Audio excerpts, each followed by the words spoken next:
Mr. John Heaney, welcome. Patrick, you're laughing at me again. Welcome to the show, pal. I feel like, Patrick, you and I do so many Facebook interviews that it's like a show now. So, John, welcome to the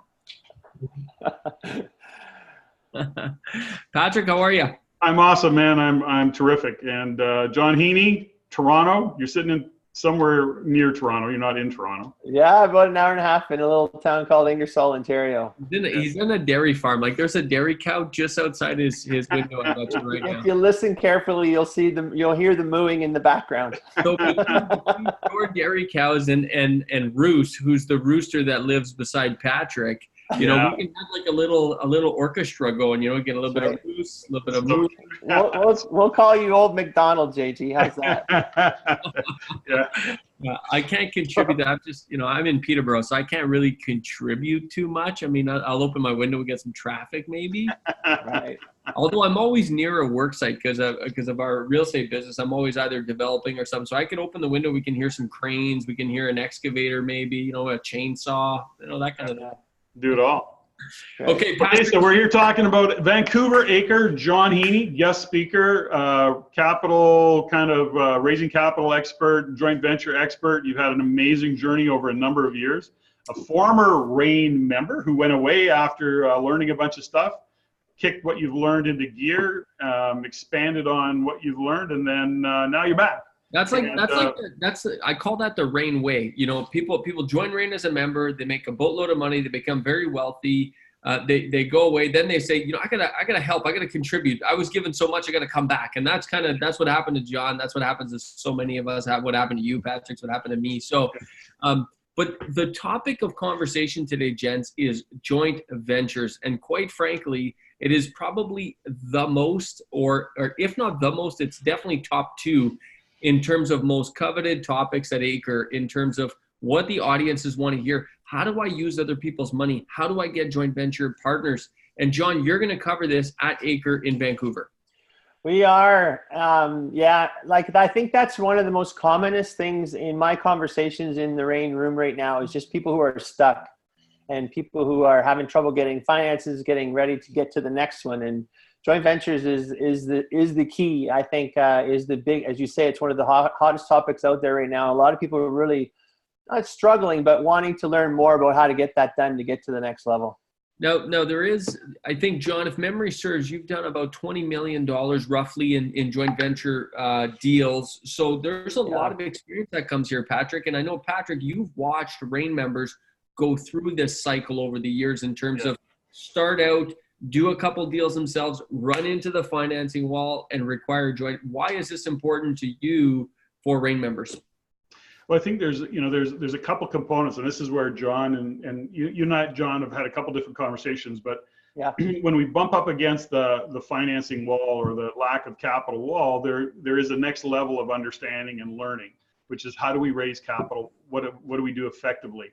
So I see all the time that investors want to learn more strategies, more tactics, but actually learning how to raise capital, learning how to interact with joint venture partners is really a strategy. It's really a focus, and you need to develop that skill, no different than, you know, the skill of negotiating a deal, buying a property, analyzing it. Those are all skills that you develop, and raising capital and putting a joint venture deal together is a new skill that you have to learn and expand on. For sure. Well, I think one of the things, Patrick, that's important to remember too is that there's a lot of different ways to raise capital, and JV is just one of them. But the nicest part about it is whether you're looking for private money or whether you're looking to use RSP money or whether you want to do a JV, the practices and the way that you approach these clients or these contacts, it's all the same stuff. So if you can get that skill done, then you open yourself to a world of a number of different ways to raise capital. And that's what I love, John, about your talk, because when we were at Acre Edmonton a couple weeks ago, and I was sitting at the back of the room, you know, Patrick and I introduced you, you go up on stage and you just delivered this incredible systematic approach to looking at joint ventures, to looking at other people's money, to looking at raising capital. And what people get out of it is a real system. By the end of it, it's not just fluffy information on how to do this. It's real step-by-step. First do this, then you do that. I mean, you even got to the point where you share your secret on how to organize email chains between your your partners. I mean, it's genius stuff.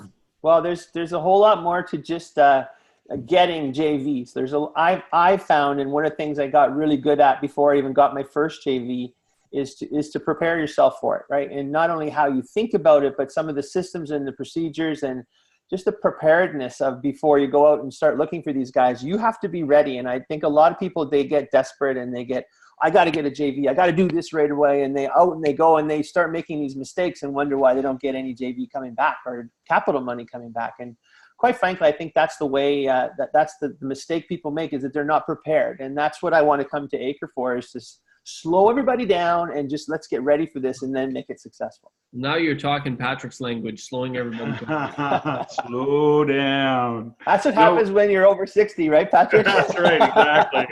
Wisdom, man, wisdom. Maybe a little hair, lack of hair. I'm freedom 55, so I'm not far off yet. Yeah, I'm freedom 95, but that's a different conversation. Yeah. So there you go. The one thing I like about what John is how you approach it. So there's three things that, what I've learned from you in listening to your talks. First off, you had a really, really powerful why. You had a very strong mission and reason for raising capital. That's like kind of foundational. Secondly, you got into the actual tactical how-tos.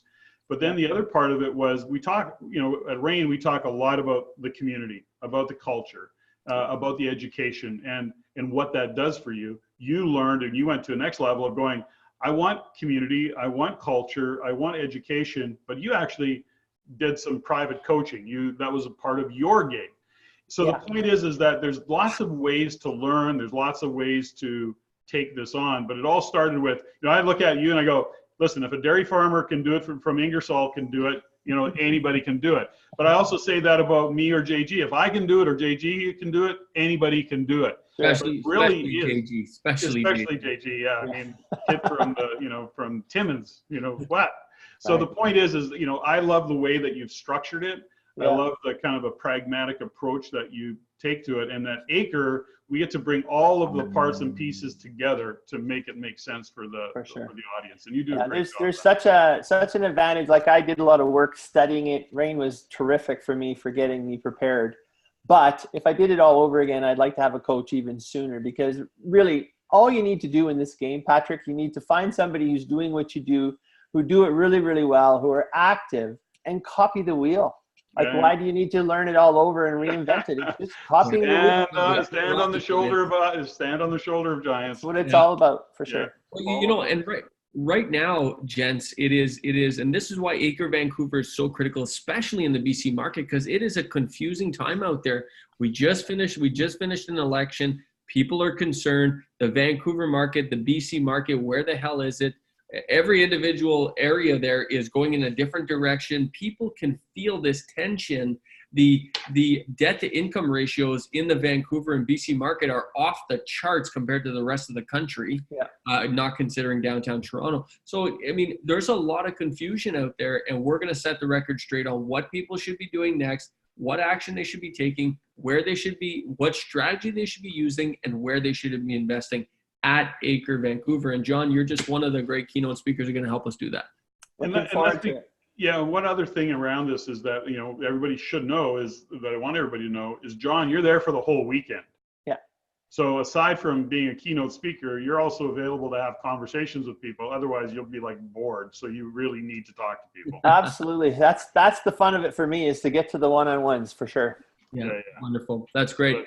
So folks, John, I'll give you the last word here. I just want to ask you this question. There's people sitting on the fence here thinking, should I go? Should I do this? And really what people are considering is they're not thinking so much about the money. They, the tickets are $397 or something. I mean, the value is incredible in terms of ticket price. It's the time.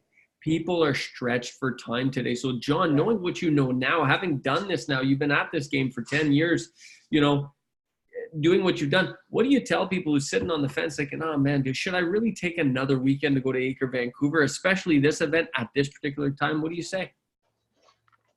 Yeah, I think there's so many people that are stuck in just getting educated. I talked to a meeting I was at, and I talked to this lady who has been doing this for 4.5 years. She's been educating herself for 4.5 years, going to this meeting. And I'm thinking, what are you doing this for? Like, you got to be serious. You got to want to, if you really want to get helped, you need to be coming to this acre event. Because again, I just go back to what I said earlier, JG, in terms of, it's a wonderful place to get unstuck, no matter where you are in your journey, whether you're a first time investor, whether you're 2 or 3 properties out of financing, can't do it, or whether you're somebody like me who's got 30 or so properties and you want to move and scale and all of us get to the place where we're stuck, and we need to have this community and this opportunity to learn. And Acre is going to be doing that for us in Vancouver. Perfect. That's great. John Heaney, looking forward to sharing the stage with you, man. Looking forward to having you. Patrick Francie, my co-host, or I'm your co-host. We're not sure yet. We're going to find out at Acre. You're my Vanna. You're my Vanna. No, I'm your Vanna. No, I don't know. Guys, we'll see you there. Thank you so much. Appreciate your time. Thank you.